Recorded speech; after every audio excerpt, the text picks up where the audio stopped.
Live from New Delhi, you're watching DD India News Hour, India's voice to the world. I'm Lipakshi Khurana. Coming up in the next hour. Third Israeli war cabinet session today to plan response to Iran's attack. Britain's Prime Minister Rishi Sunak speaks to Netanyahu, reiterates UK support for Israel's security. US plans to impose new sanctions targeting Iran's missile drone program. EU working on expanding Iran sanctions. Last day of campaigning for the first phase of India's general elections. 102 parliamentary constituencies will go to polls on April 19th.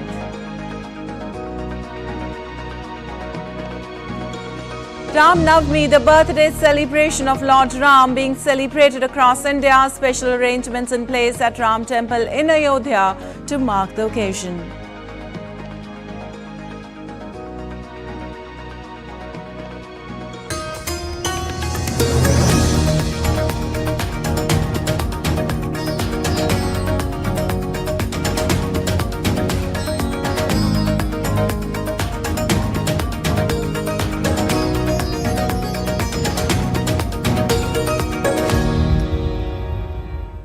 And on to the details now. Another meeting of Israel's war cabinet will be held today to decide on a response to Iran's first ever direct attack. It'll be the third time that the decision-making cabinet convenes since Iran launched more than 300 missiles and drones against Israel on Saturday night.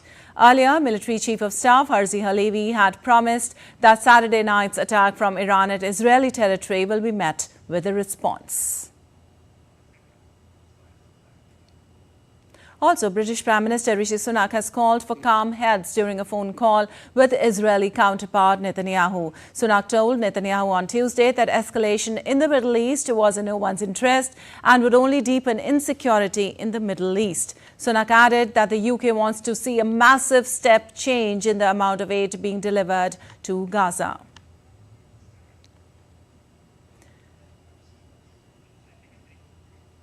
And the US is planning to impose new sanctions targeting Iran's missile and drone program in the coming days. White House National Security Advisor Jake Sullivan has said that the US will impose new sanctions on Iran's missile and drone programs and new sanctions against entities backing the Islamic Revolutionary Guard Corps and Iran's defense ministry in the coming days.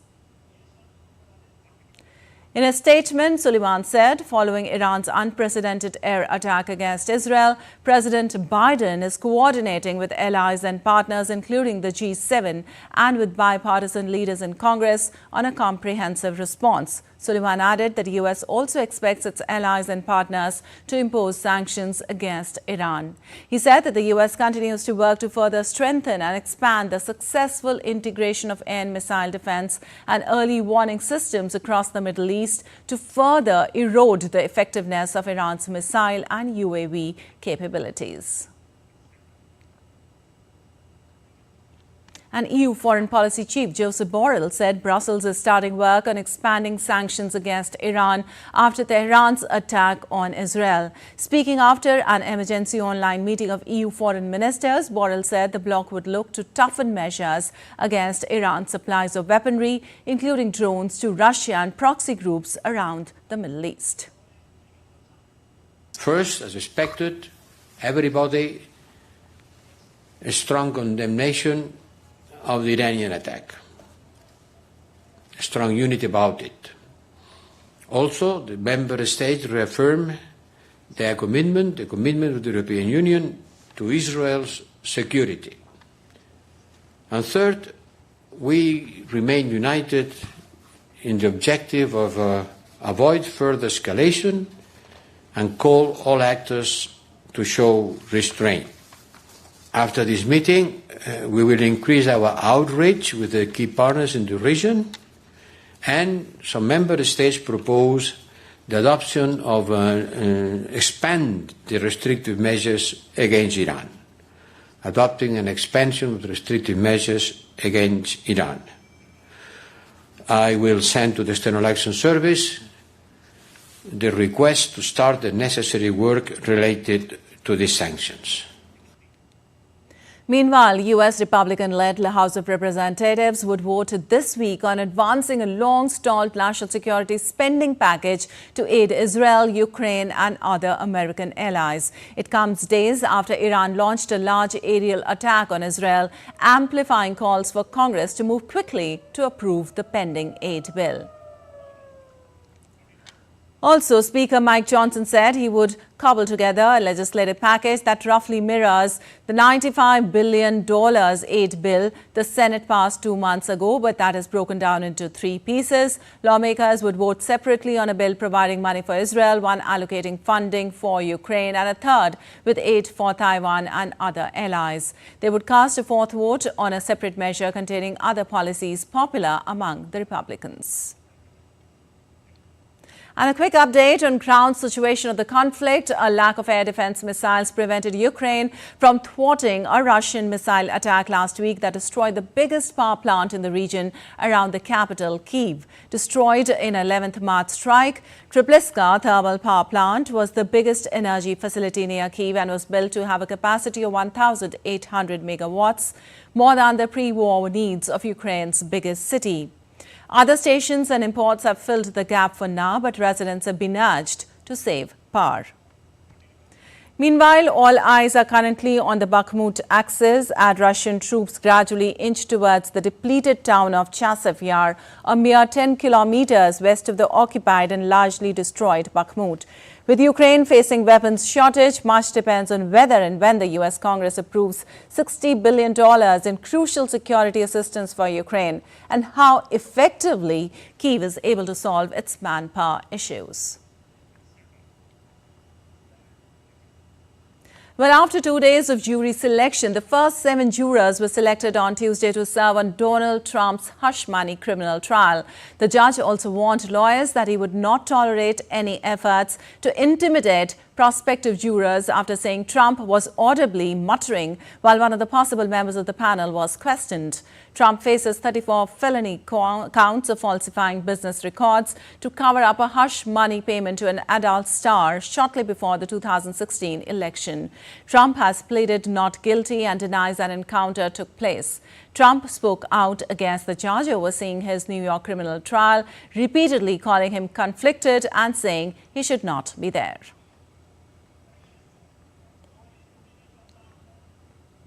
I heard 78% think it's a rigged deal, and it is a rigged deal. It's a rigged trial. Our courts, everything is screwed up in New York, and the whole world is watching. This judge is so conflicted. You understand that. You'll take a look at that. There's never been a judge so conflicted as this. It's ridiculous. And also, there's no crime. Well, the U.S. House of Representatives on Tuesday delivered 2 articles of impeachment against President Joe Biden's top border security official.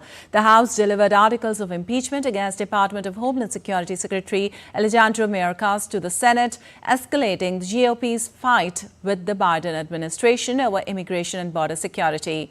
The 100 senators are due on Wednesday to be sworn in as jurors for a trial that could take at least a week.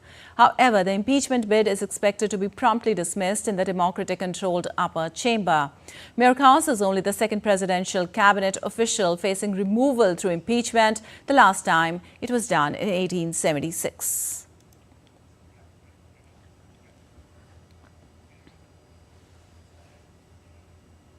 Well, there are still nearly 7 months to go until American voters head to the polls, but election season is well and truly underway in the United States, with both the parties having already selected their respective presidential candidates in Donald Trump and Joe Biden. Our U.S. correspondent Kate Fisher explains more about how elections work in the world's second-largest democracy. Make America great for us again. Let's finish this job. I know we can, because this is the United States of America. These 2 men have dominated American elections for the last 5 years. But the US democratic process is much more complicated than just a contest between Donald Trump and Joe Biden. I said we're in a battle for the soul of America. There's only one Donald Trump. And we still are. Now, the big quirk in American presidential elections is that they are not decided by the popular vote. The popular vote is irrelevant. They are decided by something called the Electoral College vote, which counts state by state, and each state has a number of electors equal to the number of senators, which is always 2, plus the number of representatives in the House, which can never be less than 1. Professor Alan Lichtman has been studying US presidential elections for more than 50 years. The small states are overrepresented, big states are underrepresented.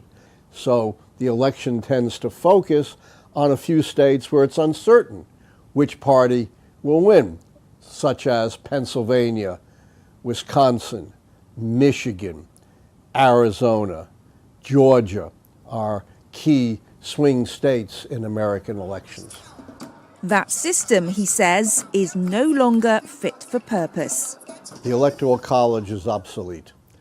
You know, one of the great virtues of American democracy is it's been running so continuously since the late 18th century. That means we have very strong democratic traditions.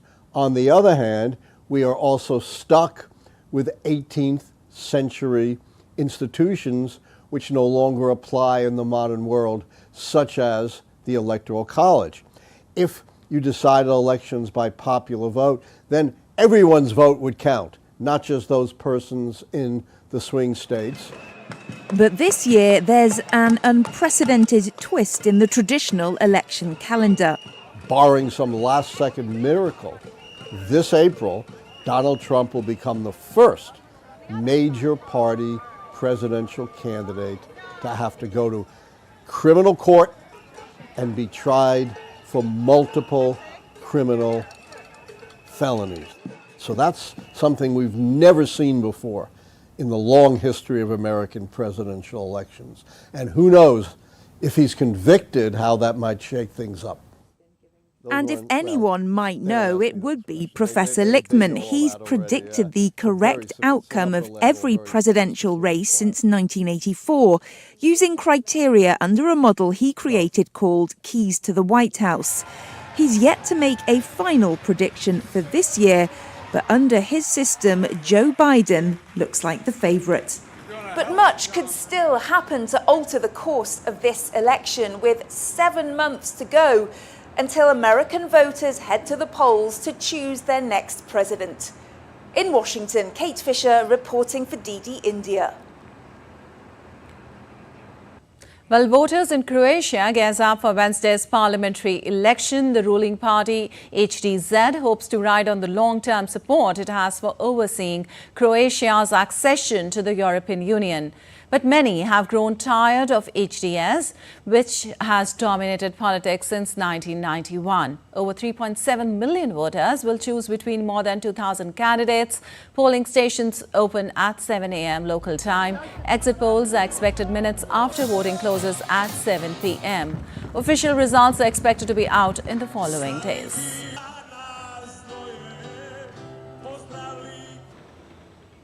And the Solomon Islands began voting in a national election on Wednesday. Polling booths opened at 7 a.m. GMT on Wednesday, with voting in national and provincial elections being held on the same day for the first time. The election outcome to be watched closely by the United States, China and Australia for its potential impact on regional security.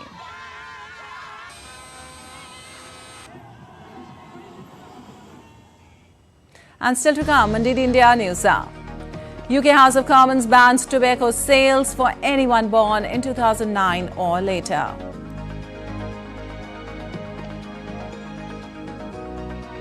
UAE reels under hazardous weather. Red alert issued across the country. Dubai airports temporarily diverts all inbound flights. Rio gears up for massive free open-air Madonna concert.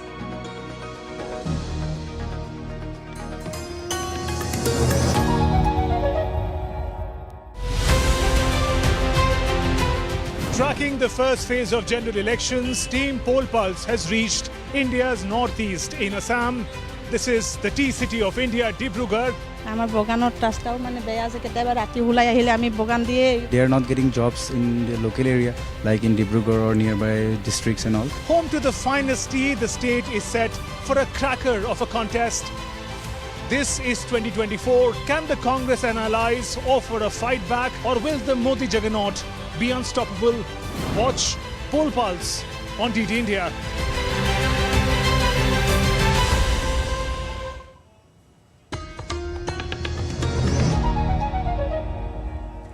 Welcome back. You're watching DD India News. I'm Lepakshi Khuranan. Moving on, the UK House of Commons approved a bill on Tuesday that will ban tobacco sales for anyone born in 2009 or later. The policy pushed by Prime Minister Rishi Sunak passed its first parliamentary vote, although dozens of his own lawmakers voted against it. The bill passed a vote in Britain's Parliament with 383 in favour and 67 against, meaning it will progress to the next stage in Parliament where it can be subjected to amendment. The legislation is one of Sunak's flagship policies before an election later this year. The Tobacco and Vapes Bill aims to prevent children born since 2009 from ever being able to legally buy tobacco rather than criminalising the habit. And U.S. Defense Secretary Lloyd Austin spoke with China's defense minister on Tuesday as the two countries seek to restore military ties. The two leaders covered an assortment of topics during their discussion, including defense relations between the U.S. and China, as well as both regional and global security issues. Austin also discussed Russia's unprovoked invasion and subsequent war in Ukraine, as well as concerns about recent provocations from North Korea. The phone call comes as U.S. President Joe Biden and Chinese President Xi Jinping have sought to manage tensions. The two leaders last year resumed direct military talks. Also, Haiti's government, in a decree published on Tuesday, named the members of the Transitional Council set to take power. The decree, published in Haiti's official gazette, named the political parties or social sectors to be represented on the council, including two non-voting observers. Haiti's outgoing government signed off on the transition process, a long-awaited move after Prime Minister Ariel Henry left the country and announced his resignation last month. The gang conflict escalated in his absence, prompting ports and the capital's airport to remain closed, shutting off many citizens from access to food and health care. At least 360,000 have been displaced and nearly half the country is going hungry. And in Kenya, public doctors marched on the streets of Nairobi on Tuesday, demanding payment of their salary arrears and the immediate hiring of trainee doctors, among other grievances. The Kenya Medical Practitioners, Pharmacists and Dentists Union, which represents more than 7,000 members, went on strike on March 15th with the same demands. Doctors are striking over a number of issues, including pay and the failure to hire trainee doctors who cannot qualify without getting an intern position. Doctors are also demanding the provision of adequate medical insurance cover for themselves and their dependents. A previous walkout in 2017 lasted 3 months, and some doctors in individual hospitals downed their tools at various times during the COVID-19 pandemic to protest at a lack of personal protective equipment and over other grievances. And moving on, Venezuela President Nicolas Maduro ordered the closure of his government's embassy and 2 consulates in Ecuador in protest of Ecuador's detention of former Vice President George Glass. Ecuadorian police arrested Glass, twice convicted of corruption, on April 5th, removing him from the Mexican embassy where he had been living since December. The arrest prompted Mexico, which had offered Glass political asylum, to suspend diplomatic relations with Ecuador.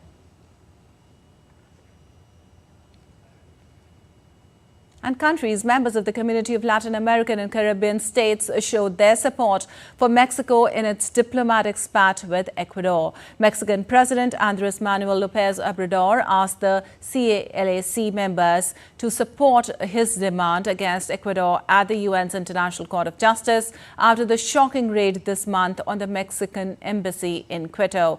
The virtual meeting, called upon by current CELAC President, Honduran President Xiomara Castro, congregated leaders from all over the region, like Brazil's Luis Inácio Lula da Silva and Colombia's Gustavo Petro.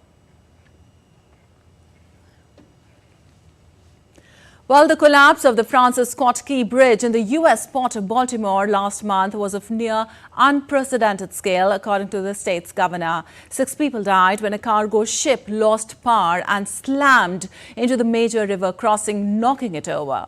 Weeks on, the vessel's 21-man crew, all but one of whom are Indian citizens, remain on board. But the almost unthinkable tragedies at risk of being repeated elsewhere in the United States. Experts warn other nearby bridges could also crumple in the event of a maritime collision of the same magnitude, as Benji Hire reports for more. This is the Key Bridge, the fatal crash caught on camera, a deadly accident, an economic catastrophe. And this is the Chesapeake Bay Bridge, just 30 kilometres downstream, a vital gateway outside of Washington, D.C., a local and national landmark. It shares the same shipping lane as the Key Bridge, except it's older, bigger, busier. 7 kilometres in length, carrying 27 million vehicles a year, 11 million tonnes of cargo passes under it annually, and it's ranked as one of the scariest bridges in America. Why? Well, there's very little in the way of protection around the key pylons holding up this vast structure. It's hard to see from here, but all that borders the corroding metal piers supporting the road above are narrow wooden buffers. Experts we've spoken to say that without reinforcement efforts, a container ship, a large, heavy one, hitting that bridge would take it down in one fell swoop. It's a disaster waiting to happen. It will collapse in the same manner because that bridge also is fracture critical, just like the Key Bridge was. And fracture critical means that if one piece of the bridge support system or the bridge system itself fails or fractures, the whole bridge or a large section of the bridge could go down, just like the Key Bridge. Being fracture critical is not the sole reason for the Key Bridge's dramatic collapse. Investigations are underway to determine the main cause, though it is a risk for bridges like the one in Chesapeake Bay. The Maryland Transportation Authority says it's considering adding increased protections to slow or deflect a ship, lessening the blow. One possible solution, what's known as dolphins. They look like columns, they're a little bit large, and they're essentially anchored down in the seabed. But also we have the fender systems, and these fender systems serve different purpose. They're usually located a little bit closer to the bridge, and the whole idea is that they will kind of, if a ship is coming close, they will guide it around the pier and make sure it doesn't hit it, but it kind of goes around it. There's that third system that you probably saw, is what they call barrier islands. So these islands where the pier is sitting on an island, or the bridge column is sitting on an island that is made out of rocks, and when the ship comes close to the column or the pier, it would, glide on this island, and ultimately these rocks would stop them. Reducing an impact even by a few seconds can make a massive difference, but any construction here is yet to begin. These measures are expensive, and they don't always work. The Key Bridge, for example, had dolphins. It wasn't enough to prevent this from happening. Benji Hire in Maryland, reporting for DD India.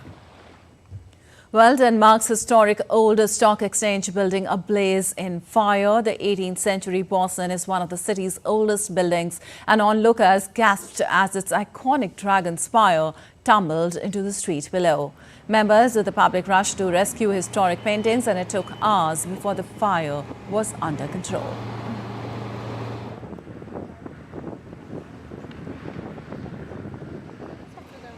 And unstable weather and heavy rain continue to overtake parts of the United Arab Emirates, flooding some streets and stalling traffic in Dubai. Red alert issued across the country. Dubai International Airport temporarily diverting arriving flights on Tuesday evening until weather conditions improve.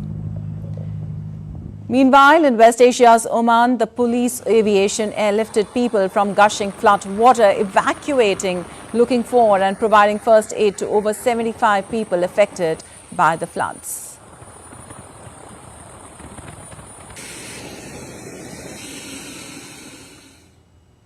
Well, also, eyewitnesses video captured a tornado swirling in Iowa, a state in the United States. Tornado warnings have been issued throughout Tuesday afternoon in northwest to northeast and southeast Iowa. 3 agricultural buildings were destroyed or severely damaged by the tornado that traveled for 9.5 to 11 kilometers.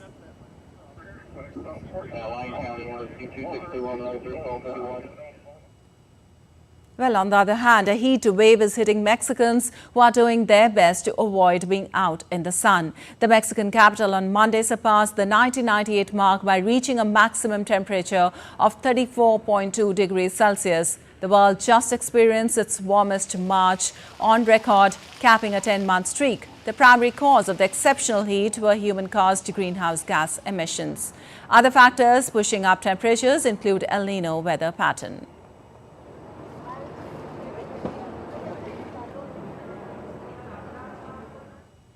And now let's take a look at other stories making news around the world.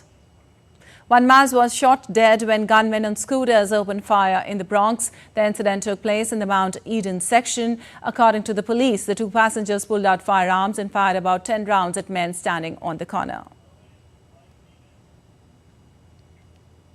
9 bodies found in a boat on the Para coast in Brazil. The Brazilian police and firefighters worked to remove a boat carrying decomposing bodies off the coast of Braganca. The police said the passengers could have died due to the lack of food and water as the boat departed from Mauritania after January 17th and got adrift.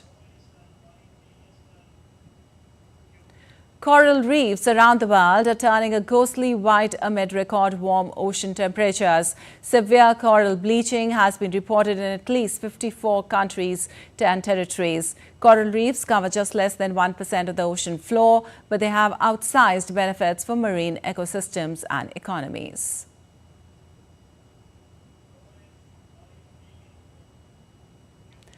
Rio is preparing to welcome music lovers eager to see pop superstar Madonna. Pop superstar Madonna to hold a concert on 4th of May on the sandy shores of Copacabana Beach in Rio de Janeiro to mark the end of her celebration tour, which kicked off last October.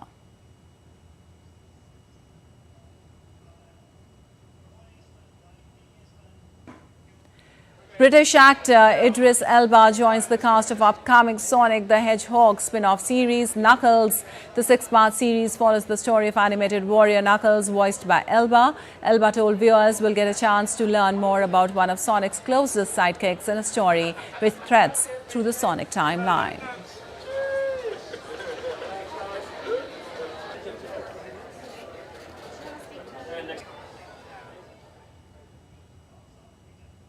And still to come on Did India News Hour. India's very own Charlie Chaplin raises water awareness in Jammu and Kashmir.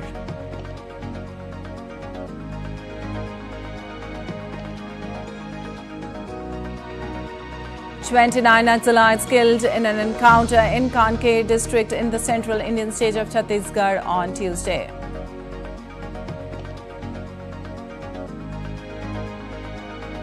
And Indian Army's Trishakti Corps conduct battle drills to achieve higher standards of precision fires.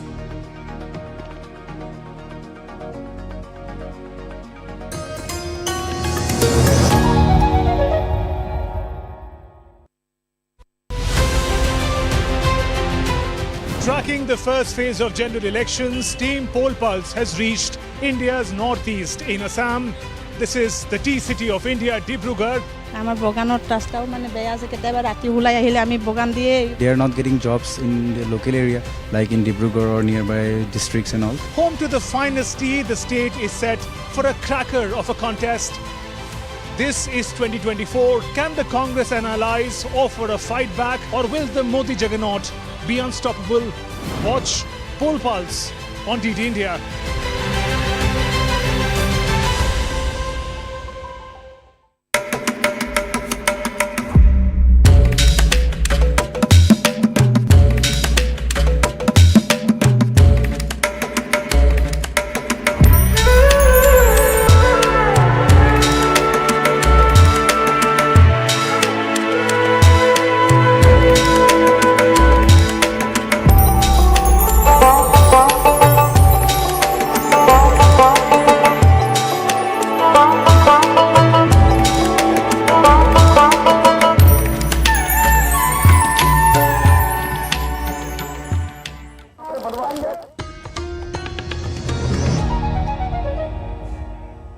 Welcome back. You're watching DD India News. I'm Lipakshi Khurana, and time now for a quick recap of the headlines. Third Israeli War Cabinet session today to plan response to Iran's attack. Britain's PM Rishi Sunak speaks to Netanyahu, reiterates UK support for Israel's security. US plans to impose new sanctions targeting Iran's missile drone program. EU working on expanding Iran sanctions. Last day of campaigning for the first phase of India's general elections. 102 parliamentary constituencies will go to polls on April 19th.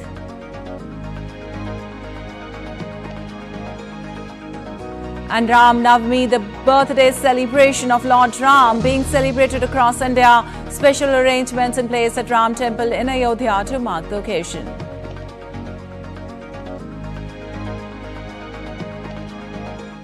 And now let's get you the latest on the world's largest democratic election in India.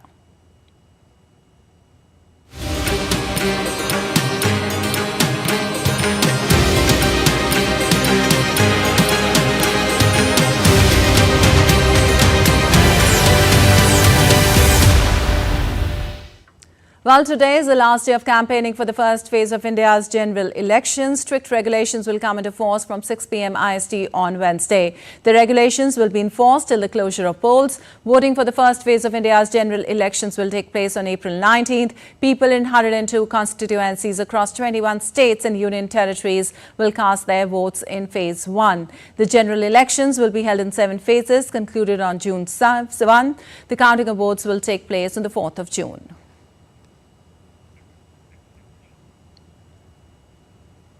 An election season is at its peak in India, with parties organising multiple public meetings as the first phase of voting is slated for the 19th of this month. In order to garner support for the ruling Bharatiya Janata Party, Prime Minister Narendra Modi to hold rallies in northeastern state of Assam and Tripura. Congress leader Rahul Gandhi is to hold rallies in Karnataka's Mandya and Kolar today. The Grand Old Party is facing JDS, which is BJP's ally in both states. Congress General Secretary Priyanka Gandhi Vadra will lead a roadshow at Saharanpur in Indian state of Uttar Pradesh in support of the India Alliance candidate Imran Masood. Bahujan Samaj Party leader Mayawati will also campaign in Rajasthan's Alwar. West Bengal Chief Minister and All India Trinamool Congress chairperson Mamata Banerjee to address public rally in Silchar in North Indian state of Assam.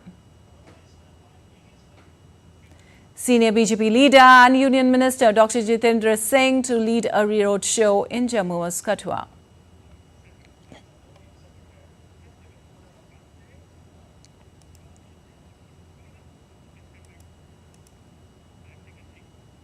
And for more on the elections in Assam and Tripura, we joined by correspondent Debyendu Mundal and Rajiv Shinde, Kunal Shinde from Tripura. Well, Debyendu, my first question to you, with just a day away now from the biggest democratic elections to begin, what is the latest from Assam? Prime Minister to address an election rally also in Assam today. Well, good morning, Lipakshi. That's right. The Prime Minister is in Assam today. In fact, he reached Guwahati, the capital of Assam, last evening itself. Today, he'll be going to Nalbari. It is a place in the lower Assam region of the Assam, and he will be addressing his rally for the Barpeta Lok Sabha constituency, for which the contesting candidate is an NDA candidate of the AGP. So he will be rallying for the AGP, where Pradhan Barua is the candidate. I beg your pardon, Pradhan Chaudhary is the candidate that will be contesting from this Barpeta constituency of the AGP. He is contesting against the Congress and the CPM's candidate. That's a triangular seat where the contest is triangular. So the Prime Minister will be there throughout in the morning itself, and he will be addressing a rally there to campaign for his ally, the AGP's candidate there. And of course, this part where the Prime Minister will be addressing a rally is going to polls in the second half, which means in the second phase of the election. However, the Prime Minister is touring the entire length and breadth of the country to canvass and campaign for the BJP and its allies. So of course, Assam politics, is the campaigning and the politics of Assam is taking shape here as the first phase. Some of the seats are also going to poll in the first phase. But having said this, the Assam politics here with campaigning taking shape here in Assam. And the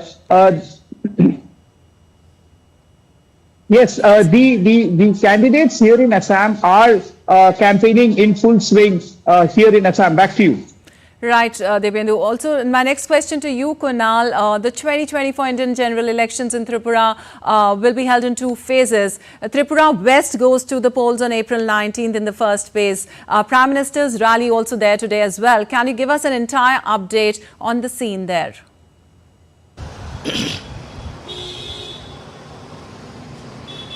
Yeah, the main highlight of today's day, today is the last day of campaigning. At 5 o'clock, the campaigning will come to an end. So, Prime Minister Narendra Modi is coming here. He will be visiting Tripura. He'll be addressing an election rally in Agartala for his party candidates from Tripura West as well as from Tripura East parliamentary constituencies. On April 19, Tripura West is going to polls where BJP nominee Biplab Kumar Deb and Congress nominee, that is Ashish Kumar Shah, they are contesting. The main fight will be between both of them. It's a two-way fight, and there are also other candidates in the fray.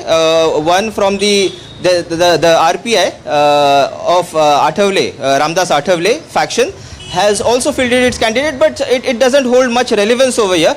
The main fight will be between Biplab Kumar Deb and Ashish Shah in Tripura West parliamentary constituency, and in Tripura East, the main fight will be between BJP's nominee Kriti Devi Deb Burman, who comes from the royal family. She is the elder sister of Pradyot Kishore Deb Burman, who is the supremo of Tripura Mota party, and she is contesting against Rajendra Riyang of CPIM on 26th. That the elections in Tripura East will be held in the second phase, that is on 26th. So today's main highlight, of course, is Prime Minister Narendra Modi's rally, and apart from that, several other political parties, like all of them, will be are doing door-to-door campaigning, and they're trying their best to woo the voters. It's a last-ditch effort from all of them to gain whatever ground they have lost till now. So they are doing their best. Apart from this, apart from the Lok Sabha elections over here, in this particular in Agartala, there is also a by-election for the Ramnagar seat, where again there is a two-way fight between BJP nominee Deepak Majumdar. He is the mayor of Agartala, and he is contesting against Ratan Das, who is from CPIM. So it is interesting. Like today's day is very interesting for the people of Agartala as well as for the people of Tripura. All right. Back to you. All right, last ditch effort on today. Thank you so much, both of you, for joining us and giving us that information. And moving on, the Dibrugarh constituency in Assam is witnessing a fierce political fight between the Indi alliance and the BJP. With polls in this part of Assam just days ahead, campaigning by the candidates are in full swing. The AJP organized a bike rally in Tengaghat of the Dibrugarh constituency, and amidst the campaign, DD India correspondent caught up with Larunjyoti Gogoi, Assam Jatiya Parishad candidate, to find out what he promises to the people here. Listen in. I'm joined by the AJP candidate Larunjyoti Gogoi from the Dibrugarh constituency, who is contesting against the sitting union minister of the BJP, Sarbananda Sonowal. He's holding a rally, as you can see behind me. Larunjyoti, what is the confidence that drives you to a VIP seat like Dibrugarh? I'm very much confident because Sonowal is a symbol of failure. If you see the whole career as a chief minister, as a national minister, central minister, the genuine issue of the state, he is totally failed to fulfill the aspiration of the people. I'm proposing them that we will raise this issue in the national forum, that in the national level, in all states, there should be a equal wages for all tea garden laborers, and other issues like the giving patta in tea garden landers, and other genuine issues like health.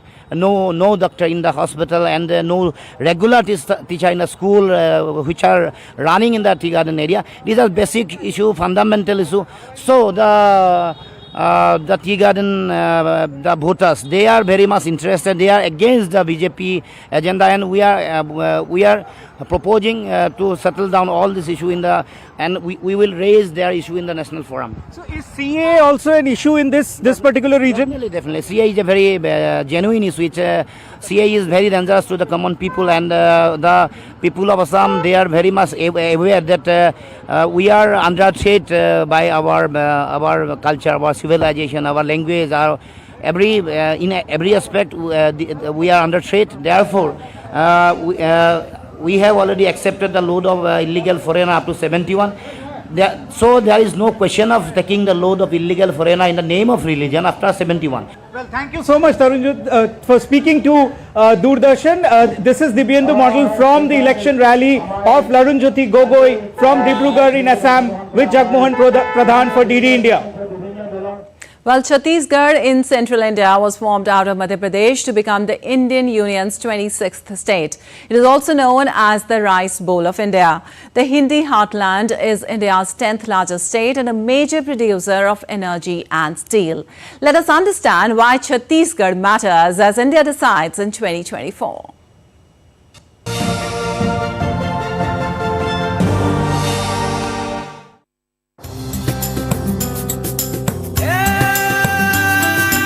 Chhattisgarh, the landlocked state in central India, is known for its lush green stretches of forest covers, breathtaking natural beauty, diverse tribal heritage and rich mineral deposits. Home to people from 42 different tribes, the cultural life of Chhattisgarh comprises varied forms of traditional art and crafts. Tribal dances, folk songs, regional festivals and fairs and amusing cultural fests. In fact, Chhattisgarh's Dhokra art, inspired by tribal themes of animals, mythical creatures, human creatures, natural shapes, etc., is now quite popular beyond the borders of India. Spreads over 135,000 square kilometers, the state is also known as the Bowl of Rice, as the region grows over 20,000 varieties of rice. Chhattisgarh shares its borders with 7 Indian states. Originally a part of Madhya Pradesh, it was carved out and granted statehood on November 1st, 2000 with Raipur as its designated state capital. With 11 seats in the Lok Sabha or the lower house of the Indian Parliament, Chhattisgarh is going to the general elections in 3 phases between April 19th to May 7th. The state's 20.5 million registered voters are ready to exercise their electoral duty. Out of the total number of voters, 10.1 million are male, while about 10.3 million are female. About 732 voters are from the third gender category. The state is currently governed by the Bharatiya Janata Party, which bagged a majority support in the state elections held in December 2023. The major parties in the state are the Bharatiya Janata Party and the Indian National Congress. The other political parties which have been contesting in the state as well as national elections here are the Janata Congress Chhattisgarh, Gondwana Ganatantra Party and the Bahujan Samaj Party. In the 2019 general elections, the Bharatiya Janata Party won 9 seats with a vote share of 51.40% and the Indian National Congress bagged 2 seats. In the backdrop of a dramatic comeback in recently held state elections by the BJP, all eyes are keenly looking forward to the general election contest when arch-rival Congress and BJP once again lock horns in a 2-party fight. Antara Sinha for DD India. And India's very own Charlie Chaplin has launched a nationwide voter awareness campaign program ahead of the country's lower house elections. Rajan Kumar, an actor known for mimicking the great Charlie Chaplin, launched the initiative in northern India's Jammu and Kashmir on Tuesday. Kumar plans to take it to the far corners of the country before culminating in southern India's Kanyakumari. Kumar was seen going around Srinagar raising awareness among locals on the need to exercise their democratic right to vote, while being dressed in the trademark attire of the legendary actor and comic icon.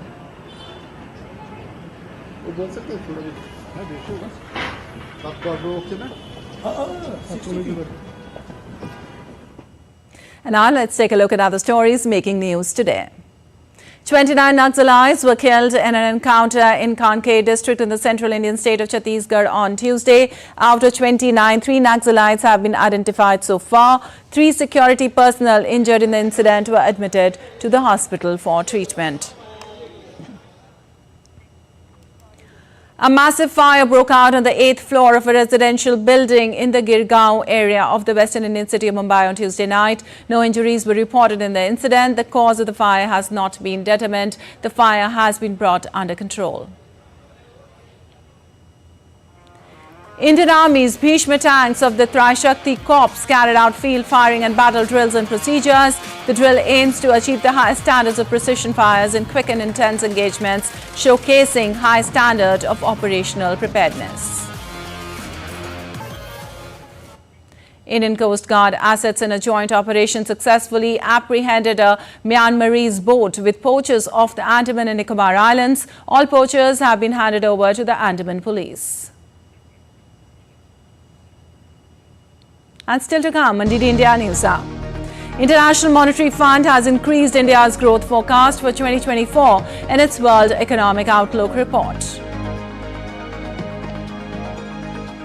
In IPL, Delhi Capitals will face off Gujarat Titans a day after Rajasthan Royals beat Kolkata Knight Riders by 2 wickets.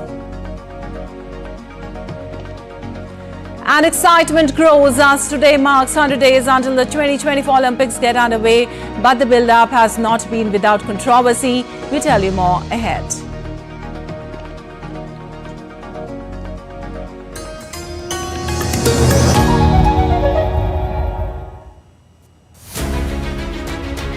As the cycle of accountability returns, the time has come when the biggest democracy chooses to write another chapter in its glorious history.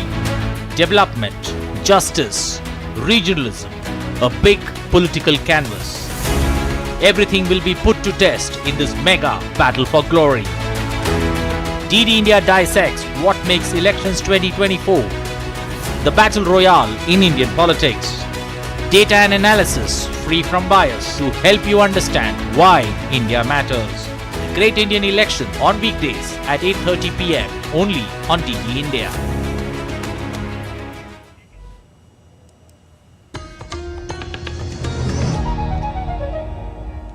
Welcome back. You're watching DD India News. I'm Lipakshi Kuran, and on to some business news now. The International Monetary Fund has increased India's growth forecast for 2024 in its World Economic Outlook report. The latest forecast comes from the IMF spring meetings, which are an opportunity to assess how economies are faring amid a variety of global pressures. Nick Harper reports for more from Washington. Well, the International Monetary Fund says it's been surprised by a high level of resiliency. Its better-than-expected data shows that many global markets are rebounding in a post-pandemic world. India comes out as one of the star performers, remaining, as it does, as one of the countries with the best forecasts. The IMF has increased its prediction for 2024 growth, boosting it by 0.3%, now forecasting that India will see 6.8% growth this year. The IMF says growth is projected to remain strong in the country in 2024, with the robustness reflecting continuing strength in domestic demand and rising work-age population. From a global perspective, the World Economic Outlook forecasts 3.2% global growth this year. One area of particular weakness is China's property sector. The IMF warns that without a government-led restructuring package, the sector will drag down growth in China even further over the next year or so. Growth for this year is forecast for 4.6%. The spring meetings taking place here in Washington, D.C. this week have also highlighted a strengthening US economy. The IMF saying that increased employment and significant consumer spending could help to boost global growth over the coming year. But there is a warning for the US Federal Reserve and other central banks. Following a period of increased interest rates, the IMF now says it'll be up to central bankers to reduce rates gradually to prevent tipping economies into recession and achieving instead that hoped-for soft landing. Nick Harper in Washington, reporting for DD India. Well, US stocks ended lower in choppy trading on Tuesday as Treasury yields climbed, with investors weighing the likely path of interest rates in a resilient US economy with persistent inflation. Federal Reserve Chair Jerome Powell said on Tuesday that recent inflation data has not given policymakers enough confidence to ease credit soon, noting that the US Central Bank may need to keep rates higher for longer than previously thought. The S&P 500 lost 0.21%, while the Nasdaq Composite fell 0.12%. The Dow Jones Industrial Average rose 0.17%. The S&P 500 and the Nasdaq are nearly 4% off from record high levels reached last month. And Asian shares were mixed on Wednesday as Fed's Powell rethinks rate cuts, pushing Treasury yields to new 5-month high. The beleaguered yen is plumbing fresh 34-year IOs in an almost daily basis. It was just last steady at 154.62 per dollar. MSCI's broadcast index of Asia-Pacific shares outside Japan rose 0.2% after plunging more than 4% in the past 3 sessions. Taiwan's share outperformed with a gain at 1%, while other markets were lackluster. Japan's Nikkei dropped 0.7% to the lowest in 2 months. China's blue chips fell 0.1%, while Hong Kong's Hang Seng Index edged 0.1% higher. And out of sports now, Jos Buttler stunned Kolkata Knight Riders, helping Rajasthan Royals to win a nail-biting encounter by 2 wickets on Tuesday. Put into bat fast, Kolkata posted a mammoth total of 223 for 6, with Sunil Narine slamming his maiden IPL ton. Rajasthan in their chase had an aggressive start but kept losing wickets, but Buttler held the fort from one end. He smashed 9 fours and 6 sixes and remained unbeaten on 107, clinching the win on the last ball of the match. The 2-wicket victory has consolidated Royals' position at the top of the table. And Gujarat Titans are all set to host Delhi Capitals today at Narendra Modi Stadium in Ahmedabad on Wednesday. The hosts currently stand at number 6 at the points table, whereas the Rishabh Pant-led Delhi Capitals are at the 9th position. Both teams have played 6 matches each, and out of them, GT have won 3 and DC have won only 2 matches.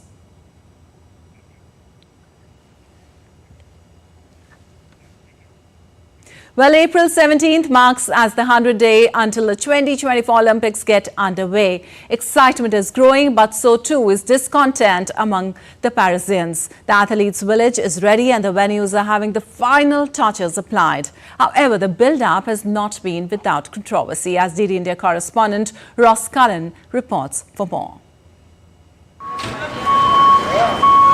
This year's Olympic and Paralympic Games are now just 100 days away, and the final preparations are in full swing. It's the 3rd time the French capital is hosting the Games, and it comes 100 years after it was last in Paris in 1924. But the build-up has not been plain sailing. Tourist boats and cargo ships will be forced to alter their schedules due to the planned opening ceremony and some swimming events in and on the River Seine. This has never been done, it's never been tried before, so we're leaping into the unknown. We have to limit all the risks, and there is a significant security element, and effectively that will impact our activities. That's undeniable. For some Paris businesses, the Games could provide an economic boost. Some restaurants near the famous Champs-Élysées Boulevard are hiring more staff and extending their hours for the summer. For restaurants, we will be able to show our culture, French culture, and to give a good experience and the best experience possible to our clients coming from all over the world. However, there has been criticism that event prices were beyond most budgets. In response, 1 million free tickets were handed out to young people, amateur athletes and people with disabilities. And Parisians are nervous about the security impact on daily life. QR codes will be needed to access certain areas near Olympic venues, and there will be mass surveillance by the French authorities. The arenas are being readied and the final preparations are underway for Paris to host the biggest multidiscipline sporting gathering in the world. But as with any athletics event, there are always hurdles to overcome. Ross Cullen in Paris reporting for DD India. Well, the newly built Ram temple in Uttar Pradesh's Ayodhya is all decked up for Ram Navami celebrations. The festivities, which fall on the 9th day of the Chaitra month, mark Ram Lalla's birth. Devotees thronged in large numbers to get a glimpse of the deity. This year, the auspicious occasion will be more special by Surya Abhishek of Ram Lalla, when the sun's rays will fall on the forehead of the deity's idol at noon. The celebrations mark the first big religious occasion after the consecration of Ram Lalla in January this year.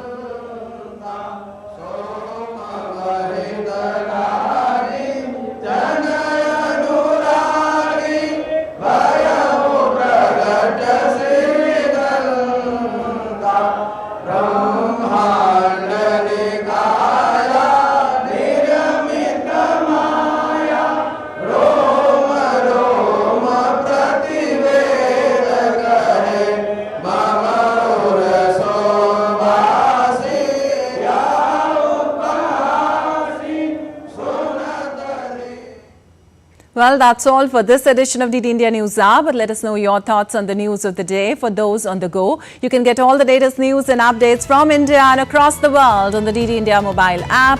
The app is available on both Android and iOS platforms. Scan the QR code on the screen to download now. We'll be back with more news as it breaks here on DD India. I'm Vipakshi Khurana from all of us here in Delhi. Thanks for watching DD India Live.